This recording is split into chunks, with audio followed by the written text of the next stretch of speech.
প্রথম দফার ভোট প্রচারে মিঠুন চক্রবর্তী। উত্তরবঙ্গে টানা 3 দিন প্রচারে মিঠুন চক্রবর্তী। 14 এপ্রিল আলিপুরদুয়ার, 15 এপ্রিল কোচবিহার এবং 16 এপ্রিল জলপাইগুড়িতে জনসভা করবেন মিঠুন চক্রবর্তী।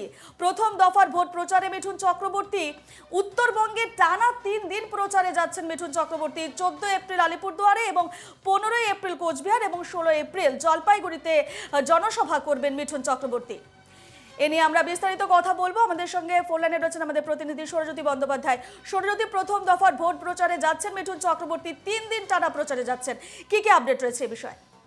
একেবারেই যে তারকা প্রচারকের তালিকা বিজেপির তরফ থেকে প্রকাশ্যে আনা হয়েছিল তার মধ্যে মিঠুন চক্রবর্তী ছিলেন এবং সম্প্রতি পদ্ম পুরস্কার পেয়েছেন মিঠুন চক্রবর্তী। তুমি জানো যে বেশ কয়েকদিন তিনি অসুস্থ ছিলেন এবং একটি হাসপাতালে ভর্তি ছিলেন। এই মুহূর্তে শারীরিকভাবে অনেকটাই সুস্থ রয়েছেন মিঠুন, এবং যেমনটা বিজেপি সূত্রে জানা যাচ্ছে উত্তরবঙ্গে প্রথম এবং দ্বিতীয় দফার ভোট প্রচারে কিন্তু মিঠুন চক্রবর্তী তিনি নামছেন।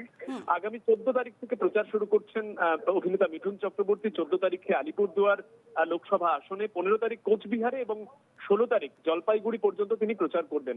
এবং প্রথম এবং দ্বিতীয় প্রচারের দ্বিতীয় ভোট প্রচার রয়েছে, সেখানে কিন্তু মিঠুন চক্রবর্তীকে দেখা যাবে। তুমি জানো যে 2021-এও মিঠুন চক্রবর্তী তিনি সমান তালে প্রচার করেছিলেন এবং পরবর্তী ক্ষেত্রে বিভিন্ন সময় তাকে একাধিক বিতর্কিত মন্তব্য করতে দেখা যায়। যে মন্তব্যের বিরুদ্ধে পরবর্তী ক্ষেত্রে শাসক দল তৃণমূল কংগ্রেস তারাও যথেষ্ট আপত্তি জানান, এবং সেই মিঠুন চক্রবর্তী যিনি সম্প্রতি পদ্ম পুরস্কারে ভূষিত হয়েছেন তাকে কিন্তু প্রথম এবং দ্বিতীয় দফার ভোট প্রচারেই পদ্ম শিবির সামনে আনছে। এবং উত্তরবঙ্গ থেকে তিনি 14 তারিখ থেকে শুরু করছেন তার ভোট প্রচার।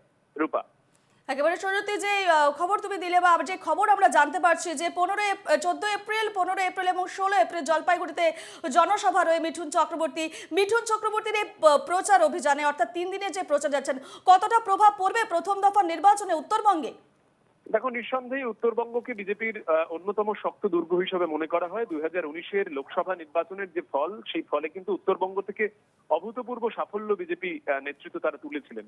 স্বাভাবিকভাবেই এই উত্তরবঙ্গে, যেখানে কেন্দ্রীয় স্বরাষ্ট্রমন্ত্রী অমিত শাহ গতকাল বালুরঘাটে সভা করে গিয়েছেন, এর আগে আমরা দেখেছি যে জলপাইগুড়িতে প্রধানমন্ত্রী নমো এবং কোচবিহারেও কিন্তু তিনি সভা করে গিয়েছেন। সেই সৌরজ্যোতি, তুমি আমাদের সঙ্গে থাকো। ফোন লাইনে আমরা পেয়ে গেছি তৃণমূল নেতা উদয়ন গুহকে। উদয়ন বাবু, এনকেটিভি বাংলায় স্বাগত। উদয়ন বাবু, প্রথম দফার ভোট প্রচারে উত্তরবঙ্গে টানা 3 দিন প্রচারে যাচ্ছেন মিঠুন চক্রবর্তী, এই বিষয়ে আপনি কি বলবেন?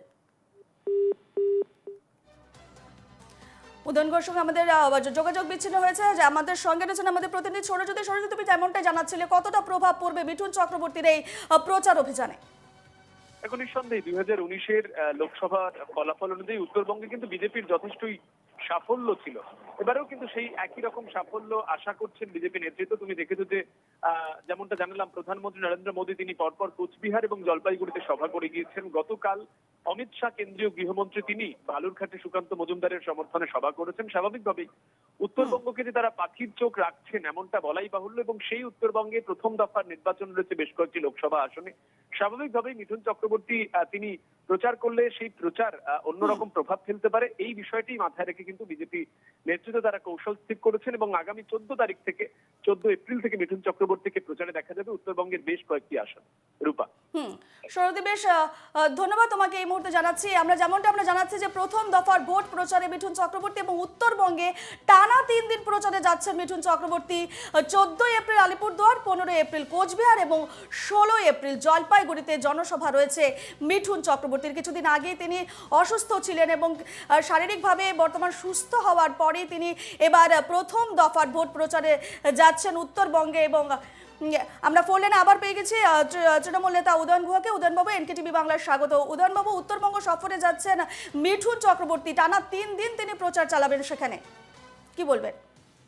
মিঠুন চক্রবর্তী আসবে, এতে আমাদের কি এসে যায়? মিঠুন চক্রবর্তী এসে তো আর উত্তরবঙ্গে ভোট করবে না, ভোট করবে উত্তরবঙ্গের মানুষ, তারা ভোট দেবেন। মিঠুন চক্রবর্তী ভোটের সময় আসবেন, 3 দিন হাত মারবো এখানে, লাশ করবে শ্মশানে, এইসব ডায়লগ ছাড়বেন, ছেড়ে চলে যাবেন। তারপরে আর 5 বছর মানুষের সাথে কোনো যোগাযোগ রাখবেন না। কাজেই মিঠুন চক্রবর্তীকে দেখে দলে দলে লোক ভোট দেবে, এই দিন আর নেই। আর মিঠুন চক্রবর্তী সেই ক্যারিশমাও আনবে, কাজেই ওগুলো নিয়ে আমরা চিন্তা করছি না। ধন্যবাদ উদয়নবাবু আমাদের সঙ্গে কথা বলার জন্য। যেমনটা আমরা জানাচ্ছিলাম যে প্রথম দফার ভোট প্রচারে মিঠুন চক্রবর্তী উত্তরবঙ্গে টানা 3 দিন প্রচারে যাচ্ছেন মিঠুন চক্রবর্তী। 14 এপ্রিল যাচ্ছেন আলিপুরদুয়ারে, 15 এপ্রিল যাচ্ছেন কোচবিহার এবং 16 এপ্রিল জলপাইগুড়িতে জনসভা করবেন মিঠুন চক্রবর্তী।